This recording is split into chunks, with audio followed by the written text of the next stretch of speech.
तो चलिए स्वागत है ईट छत्तीसगढ़ यूट्यूब चैनल की और एक नई वीडियो में। तो चलिए आज हो गया है 11 नवंबर, जानेंगे छत्तीसगढ़ की ताज़ा बड़ी खबर। जी हाँ, बताएंगे छत्तीसगढ़ सभी जिलों के ताज़ा हालचाल।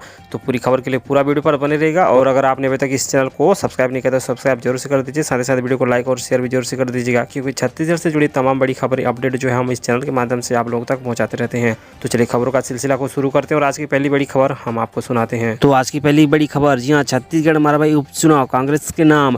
पहली बार जोगी परिवार इस गढ़ के किसी राजनीतिक दल ने सेंध लगाई है। कांग्रेस उम्मीदवार डॉक्टर के ध्रुव ने 38,197 वोट से अपने निकटतम प्रतिद्वंदी भाजपा के डॉक्टर गंभीर सिंह को शिकस्त दे दी है। जी हाँ, मंगलवार को आए नतीजे में डॉक्टर ध्रुव को 83,561 वोट मिले थे, जबकि भाजपा के डॉक्टर गंभीर सिंह को 45,364 वोट मिले थे। तो चलिए आगे बढ़ते हैं अगली बड़ी खबर। जी हाँ, बिना आधार कार्ड नहीं लगेगा कोरोना का टीका, ऑनलाइन दर्ज होगा सभी डेटा। जी हाँ, कोविड-19 के संक्रमण को रोकने के लिए जल्द वैक्सीन देश में आने की संभावना है। इसके लिए केंद्र और राज्य स्तर पर निर्देश भी जारी कर दिए गए हैं। ऐसे में हर व्यक्ति को कोविड वैक्सीन लगे, इस प्रतिबद्धता को पूरा करने के लिए आधार नंबर को जरूरी किया जा रहा है। जी हम आपको बता के चले, चाहे पहली खेप में हेल्थ वर्कर को वैक्सीन लगानी हो या फिर उसके बाद आम लोगों को, पर बिना आधार वेरिफिकेशन के कोविड का टीका नहीं लगाया जाएगा। इतना ही नहीं, आधार के जरिए उनका डेटा भी ऑनलाइन करने पर काम चल रहा है। ऐसे हो जाने के बाद कोई व्यक्ति कहीं भी आधार नंबर के जरिए यह पता कर सकता है कि उसका कोविड वैक्सीन हुआ या नहीं हुआ है। जी हाँ, बिलासपुर के जिला टीकाकरण डॉक्टर मनोज सैमुअल के अनुसार पहले स्टेज के हेल्थ सेक्टर के लोगों को वैक्सीन लगानी जानी है। इसके लिए सर्वे का काम पूरा करने का शासन के द्वारा रिपोर्ट भेजी गई है। पहले चरण में हेल्थ वर्कर को कोरोना का टीका लगाने के बाद दूसरे लोगों को लगाया जाएगा। और अगली बड़ी खबर, जी हाँ, दिवाली पर सिर्फ 2 घंटे ही फोड़ सकेंगे फटाखे, जारी हुआ नया गाइडलाइंस। जी हाँ, छत्तीसगढ़ शासन ने विभिन्न त्योहारों पर हरित फटाखे फोड़ने का समय निर्धारित कर दिया है। या जिसके अनुसार दीपावली में रात 8 से 10 बजे तक ही हरित पटाखे फोड़े जा सकेंगे। इसके अलावा नए वर्ष और क्रिसमस डे में रात 11:55 से 12:30 बजे तक जो है पटाखे फोड़ने की अनुमति दी गई है। वहीं छठ पूजा में शाम 6 से 8 बजे तक और गुरु पर्व में रात 8 से 10 बजे तक पटाखे फोड़ने का समय निर्धारित किया गया है। जी हाँ दोस्तों, हम आपको बता के चलें, वहीं ऑनलाइन पटाखों की बिक्री पर भी प्रतिबंध लगाया गया है। वायु प्रदूषण बढ़ने से कोरोना मरीजों की संख्या बढ़ने की संभावना ज़्यादा है, जिसके कारण छत्तीसगढ़ शासन ने यह आदेश जारी कर दिया है। तो चलिए हम आपको बता के चले भाई, जी हाँ, छत्तीसगढ़ सरकार ने दीपावली व अन्य त्योहारों पर पटाखे फोड़ने का जो समय निर्धारित कर दिए हैं, सिर्फ 2 घंटे ही फोड़ सकते हैं पटाखे। तो इस पर आप अपना क्या विचार रखना चाहते हैं, नीचे कमेंट बॉक्स पर जरूर से अपना विचार लिखिएगा। और चलिए चलते हैं अगली बड़ी खबर हम आपको सुनाते हैं। तो चलिए आ रही है सबसे बड़े त्योहार दीपावली। जानिए इस दीपावली लक्ष्मी जी के क्या है शुभ योग। 13 को धनतेरस, 14 को लक्ष्मी पूजा। जी हाँ, घर घर दीपावली त्योहार की तैयारी जोरों से चल रही है। धनतेरस के शुभ में लोग अपने अपने मनपसंद की सामग्री खरीदी कर रही हैं।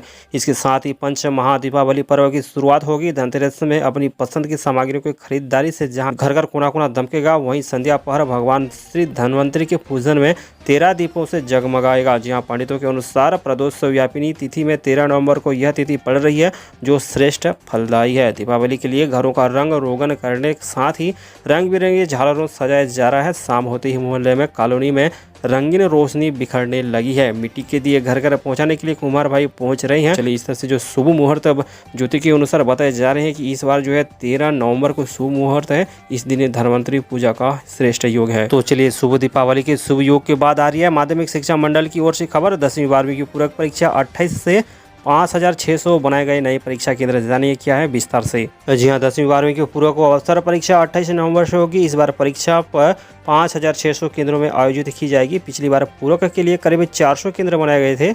माध्यमिक शिक्षा मंडल से परीक्षाएं की तैयारी की जा रही है। अफसरों का कहना है कि कोरोना काल में छात्रों की परीक्षा को लेकर कोई परेशानी न हो, इसलिए केंद्रों की संख्या बढ़ाई गई है। जिस स्कूल में छात्र पढ़ते हैं वह जगह जो आवेदन किया है उसी स्कूल में उनका सेंटर बनाया गया है। ज़्यादा परीक्षा सेंटर होने से छात्रों को परीक्षा के लिए दूर दराज नहीं जाना पड़ेगा। इससे संक्रमण का जो खतरा भी कम ही रहेगा। सेंटर बढ़ाने के साथ ही परीक्षकों की ड्यूटी भी तय कर दी गई है। शिक्षकों को भी जो है ज़्यादा लंबी दूरी सफ़र करना ना पड़े, वो अपने नज़दीकी सेंटरों में पर्यवेक्षक बनाया गया है। उन्हें भी निवास स्थान के आसपास ही सेंटर की ही जिम्मेदारी सौंपी गई है।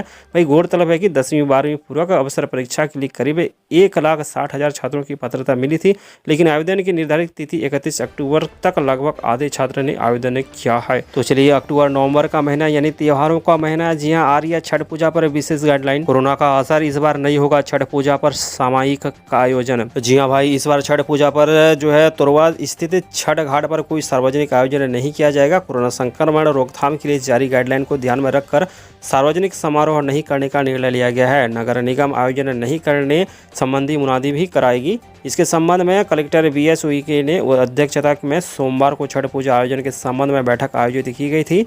बैठक में जिला प्रशासन, पुलिस प्रशासन, आयुक्त नगर निगम के प्रतिनिधि एवं छठ पूजा समिति के सदस्य उपस्थित थे। जी हाँ, हम आपको बता के चलिए, बैठक में छठ पूजा आयोजन के संबंध में चर्चा की गई। चर्चा के दौरान कहा गया कि छठ पूजा पर छठ घाट एवं अन्य जल स्रोत पर छठियों की भीड़ भड़ाका होने से कोविड-19 के संबंध में WHO द्वारा जारी गाइडलाइन तथा सामाजिक दूरी एवं मास्क की अनिवार्यता का पालन किया जाना संभव नहीं हो पाएगा और इसी के चलते सरकार की ओर से गाइडलाइन जारी किया गया है कि इस बार जो है छठ पूजा पर सार्वजनिक जो कार्यक्रम है नहीं होंगे। तो चलिए दोस्तों, आप देख रहे हैं 8 छत्तीसगढ़ यूट्यूब चैनल के माध्यम से 11 नवंबर छत्तीसगढ़ की प्रमुख बड़ी खबर। अगर आपने अभी तक हमारे इस चैनल को सब्सक्राइब नहीं किया तो सब्सक्राइब जरूर से कर लीजिए, वीडियो को लाइक और शेयर भी कर दीजिएगा, क्योंकि छत्तीसगढ़ से जुड़ी तमाम बड़ी खबरें जो है हम इस चैनल के माध्यम से आप लोगों तक पहुँचाते रहते हैं। तो अगली बड़ी खबर जो हम सुनाते हैं, जी हाँ, मंत्री चौबे ने अफसरों को दिए निर्देश, कीटनाशक दवाइयों पर गड़बड़ी होने पर होगी कड़ी कार्रवाई। जी हाँ, राज्य में कीटनाशक दवाओं की क्वालिटी को लेकर लगातार मिल रही शिकायतों पर कृषि एवं जल संसाधन मंत्री रविंद्र चौबे ने नाराजगी जताते हुए कार्रवाई के निर्देश दिए हैं। उन्होंने अफसरों से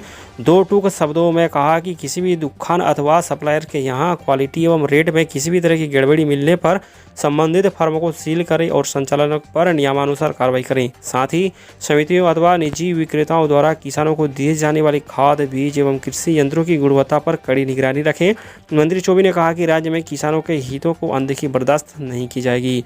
मंत्री चौबे ने राज्य बीज एवं कृषि विकास निगम के संचालक मंडल की बैठक में यह बातें कही हैं। उन्होंने कहा कि कृषि एवं उद्यानिकी विभाग की योजना एवं कार्यक्रमों का लाभ हर हाल में किसानों को मिलना चाहिए। तो चलिए आगे बढ़ते हैं और लेटेस्ट छत्तीसगढ़ कोरोना अपडेट हम आपको बता के चलते हैं। जी हाँ, पिछले 24 घंटे में 1586 नए मरीज और छत्तीसगढ़ में कुल कोरोना संक्रमितों की आंकड़ी 2,02,523 पर जा पहुंचा। तो चलिए, बीते 24 घंटे में 2,188 मरीजों को कोरोना ने मात दे दी है। अब तक 1,78,838 मरीज स्वस्थ होकर घर लौट चुके हैं। उधर मौत की सिलसिला जारी है। सोमवार के आंकड़ों के अनुसार 17 लोगों इलाज के दौरान दम तोड़ दिए हैं। अब तक प्रदेश में 2,464 जाने जा चुकी है। मृत्यु दर 1.22 से कम नहीं हो रही है। जी हाँ, हम आपको बता के चले, प्रदेश में अब तक कुल संक्रमितों की संख्या 2,02,523 है। वहीं एक्टिव मरीजों की संख्या अगर हम बात करें तो 21,221, जहाँ पर डिस्चार्ज हुए हैं 1,78,838 मरीज और कुल मौतों की संख्या की अगर हम बात करें तो 2,464 हो चुके हैं। तो चले, छत्तीसगढ़ लेटेस्ट कोरोना अपडेट हमने आप लोगों को बताया। चले चलते हैं, अगली बड़ी खबर आपको सुनाते हैं। तो वहीं दूसरी ओर सीएम भूपेश बघेल ने पाटन में पुष्प वाटिका सौंदर्यीकरण SDM व तहसील कार्यालय का किया लोकार्पण। जी हाँ, रही खबर है, सीएम भूपेश बघेल ने आज दुर्ग जिले में तहसील मुख्यालय पाटन में स्वामी आत्मानंद पुष्प वाटिका सौंदर्यीकरण कार्य, स्वामी आत्मानंद चौक के जीर्णोद्धार कार्य तथा जीर्णोद्धार के बाद यहां के SDM और तहसील कार्यालय का लोकार्पण तथा नए भवन के निर्माण का कार्य भूमि पूजन किए हैं। मुख्यमंत्री ने पाटन में स्वर्गीय सुखचैन लाल भाले की प्रतिमा का अनावरण भी किए हैं। वहीं हम आपको बता के चले, सीएम भूपेश बघेल ने अपने गृह ग्राम पाटन में एक सभा को संबोधित भी किए। सीएम भूपेश बघेल ने अटारी में जनसंपर्क कार्यक्रम भी कर रहे हैं। सीएम भूपेश बघेल यहां करोड़ों रुपए के विकास कार्यों की सौगात दी है। सीएम बघेल ने कहा कि अब 70 सीटों के साथ 1/4 बहुमत आने वाली सरकार बनने जा रहा है। तो जहां उन्होंने पाटन पर विकास कार्यों की सौगात दी है। तो चलिए अगली बड़ी खबर हम आपको बताते हैं। तो वहीं दूसरी ओर आ रही है खबर, जी हाँ, छत्तीसगढ़ में नहीं थम रहा हाथियों का आतंक, कोरिया में घूम रहे हैं 45 हाथियों का दल। जी हाँ, छत्तीसगढ़ के घोर जंगल इलाके में हाथियों का आतंक थम नहीं रहा है। कोरिया जिले के खड़गवां ब्लॉक के मुगुन बस्ती में हाथियों का दल ने उत्पाद मचाया है, जिसके चलते ग्रामीणों में जबरदस्त दहशत फैल गई है। ग्रामीण आग लगाकर हाथियों को भगाने का प्रयास कर रहे हैं। ग्रामीणों के मुताबिक करीब 45 हाथियों का दल पिछले एक सप्ताह से घूम रहा है। वहीं अब तक अनाज, मकानों और मवेशियों को नुकसान पहुंचाया है। कोरिया के कई ऐसे गांव हैं जहां हाथियों के डर से बीच ग्रामीण अपने जीवन गुजार रहे हैं। दूसरी ओर वन विभाग की टीम कार्रवाई करने की बात कहकर शांत हो जाता है। खड़गांव ब्लॉक में मुगुम बस्ती के हाथियों के पहुंचने की सूचना ग्रामीणों ने वन विभाग को दी है, लेकिन अभी तक हाथियों के गांव से खदेड़ने के लिए वन विभाग में फुर्ती नहीं दिखाई है। तो चलिए यार, ये कोरिया से खबर, जहाँ पर 45 हाथियों का आतंक थम नहीं रहा है। पिछले एक सप्ताह से जो हाथी हैं इलाके में हुड़दंग मचा रखे हैं। अनाज, मकान, घर, फसल और मवेशियों को नुकसान पहुँचा रहे हैं। तो चलिए, आप देख रहे थे ईट छत्तीसगढ़ यूट्यूब चैनल के माध्यम से 11 नवंबर छत्तीसगढ़ की प्रमुख बड़ी खबरें। उम्मीद करते हैं वीडियो अच्छा लगा तो वीडियो को एक लाइक जोर से कीजिए, ज़्यादा से ज़्यादा मित्रों को शेयर कीजिए, और आपने अभी इस चैनल को सब्सक्राइब नहीं किया तो जल्दी से सब्सक्राइब जोर से कर लीजिएगा, क्योंकि छत्तीसगढ़ से जुड़ी तमाम बड़ी खबरें हम इस चैनल के माध्यम से आप लोगों तक पहुँचाते रहते हैं। तो मिलते हैं अगले वीडियो पर। नमस्कार।